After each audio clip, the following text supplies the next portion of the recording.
Bonjour à tous, bienvenue dans cette nouvelle vidéo sur ma chaîne YouTube et on se retrouve aujourd'hui pour le 2 décembre, nous sommes jeudi matin, il est 7 h et c'est le rendez-vous du matin. J'espère que tout va bien pour vous et que vous préparez sereinement vos fêtes de fin d'année. Aujourd'hui, on va parler de comics comme hier. Hier, je vous ai présenté le comics Ultimate Spider-Man tome 1 en omnibus. Je vous ai également conseillé la collection Must Have. Et aujourd'hui, on va passer chez la concurrence, chez Urban Comics, qui a pour moi sorti vraiment le truc qui m'a le plus enthousiasmé cette année avec un autre comics dont je parlerai plus loin dans ce calendrier de l'Avent. Aujourd'hui, on va parler d'un truc génial. Bien entendu, Batman Joker War. C'est le comics qui nous a alimenté toute l'année avec la nouvelle série Batman. Après tout le long run Batman Rebirth, qui faisait 12 tomes de mémoire, qui a donc été très imposant et très important chez Urban. Ils ont relaunché avec l'arrivée de James Tynion IV, puisque Tom King, le scénariste de Batman, a quitté la série, a été plus ou moins poussé vers la sortie, on sait pas vraiment, voilà, c'est un peu compliqué, mais ils lui ont quand même donné une autre série qui s'appelle Batman Catwoman pour qu'il continue son travail sur Catwoman, parce que c'est vraiment là-dessus qu'il a le plus bossé. Et on a confié la série à James Tynion IV, qui était pendant longtemps la personne qui travaillait beaucoup avec Scott Snyder, l'ancien scénariste de Batman. Donc clairement, c'est un personnage dont il a déjà pas mal pris de l'ampleur avec lui, puisqu'il avait travaillé avec lui sur la série Batman qu'il faisait, mais il était aussi très important dans la série Batman Eternal, qui était une série régulière toutes les semaines, qui sortait, c'est un truc de malade, hein, il publiait 20 pages toutes les semaines d'ici, c'est un truc de fou, avec une enquête sur James Gordon et tout. J'avais pas ultra kiffé, mais c'était globalement satisfaisant.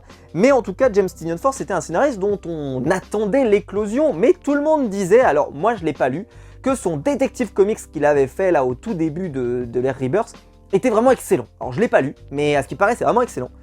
Et donc j'étais très content de le voir arriver sur Batman, et donc ils l'ont appelé Batman Joker War, parce que son arc en gros c'est Joker War. Alors il y a 3 tomes, il y a le premier, le deuxième avec le Joker, bah oui parce que forcément bah, voilà, il s'appelle Joker War, donc il y a le Joker, et le tome 3 dont les couvertures à chaque fois sont absolument incroyables, hein. Celle-ci elle est folle. Celle-ci, c'est une dinguerie monumentale, et celle-ci, alors n'en parlons même pas, pour moi c'est la plus belle couverture peut-être de l'année.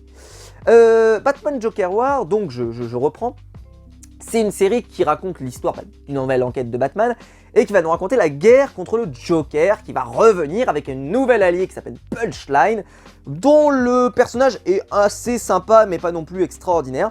Et alors bon, moi forcément bah, j'étais content parce que dès le début on voit Green Arrow, et je vais pas vous mentir que moi voir Green Arrow c'est toujours un plaisir. Mais je vais vous montrer parce que là en fait je vous ai montré des styles graphiques qui sont pas forcément excellentissimes, et là je vais vous montrer, regardez-moi ça.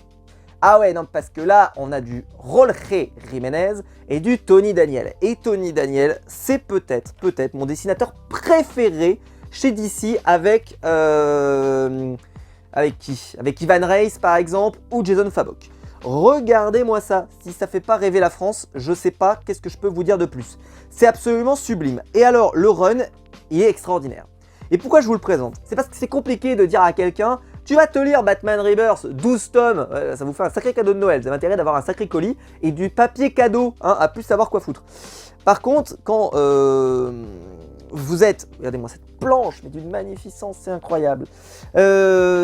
Ici, vous avez vraiment un event pour Batman qui ne se contient qu'en 3 tomes, c'est-à-dire que bon, James Tynion IV va revenir après et tout, mais en gros il y a une fin, c'est-à-dire qu'il y a une conclusion, même s'il peut reprendre derrière, il n'y a pas une fin définitive, de toute façon c'est compliqué pour Batman à part s'ils le font mourir, pour qu'il y ait une fin définitive, mais en tout cas l'affaire autour du Joker est réglée à la fin. Et c'est absolument génial, et vraiment, mais c'est d'une beauté. C'est fou de se dire qu'ils sortent un numéro tous les... enfin 2 numéros par mois, donc c'est vraiment, ça sort à un rythme effréné, parce que c'est vraiment extraordinaire. Écoutez, hein, c'est toujours une attaque du Joker contre la ville. Alors dans ce premier tome, il faut le savoir, c'est les préludes, c'est-à-dire que c'est bien sûr la ville et... comment dire ça? Il s'est passé pas mal de choses en rapport avec Bane, parce que c'était vraiment le fil rouge de Tom King. Il y avait 2 trucs que Tom King il a développé, c'est Catwoman et Bane. Le reste, ça l'intéressait pas plus que ça. Mais alors, Bane et Catwoman, vraiment, il les a super bien utilisés. Regardez-moi cette planche, mais nom de Dieu, mais que c'est beau. Je vais vous montrer le tome 2, parce que le tome 2 est tout aussi beau, parce qu'on pourrait se dire, peut-être que ça a baissé en qualité, mais non, parce qu'on est chez DC Comics, et chez DC, on fait bosser des gens qui savent dessiner. il est extraordinaire. Et puis je vais pas vous spoiler parce qu'il va se passer un truc de dingue.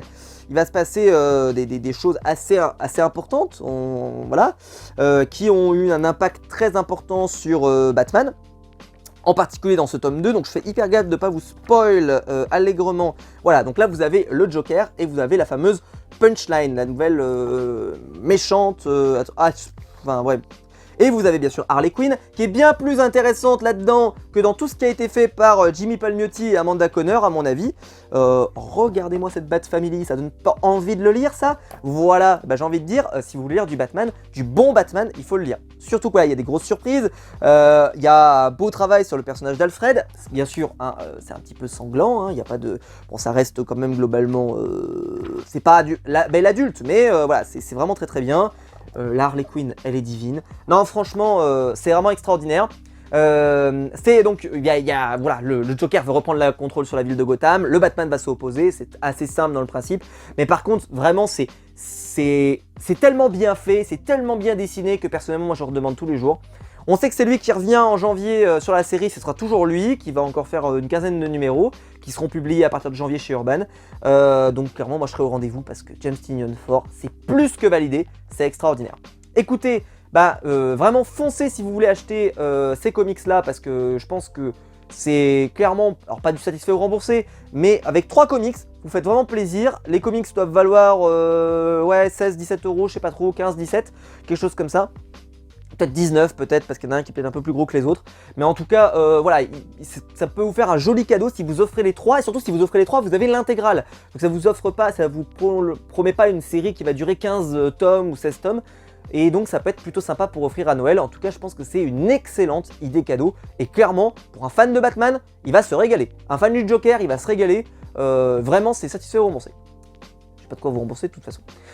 Voilà, bah écoutez, j'espère que la vidéo vous aura plu. Si c'est le cas, vous pouvez liker, vous pouvez vous abonner, vous pouvez la partager sur les réseaux de type sociaux. Et vous pouvez bien sûr me dire dans les commentaires ce que vous en avez pensé, si vous l'avez lu, si vous l'avez pas lu, si vous voulez l'acheter ou pas. Ou si vous voulez qu'on vous l'offre, demandez-le à votre liste Père Noël pour savoir un petit peu ce que vous voulez. Et puis j'espère que vos fêtes de fin d'année se préparent bien, que vous vivez bien cette période de décembre, qu'il n'y a pas trop de neige, parce que moi, au moment où je tourne cette vidéo, il y a de la neige, c'est absolument incroyable, c'est génial, c'est la folie. Bref, la vie, qu'est-ce que vous voulez que je vous dise? Le réchauffement climatique, qu'est-ce qui se passe? Écoutez, on se retrouve, nous, demain matin, bah oui, à 7 h, devant votre café, devant votre bol de céréales, pour une nouvelle vidéo comics. On se retrouve demain. Ciao!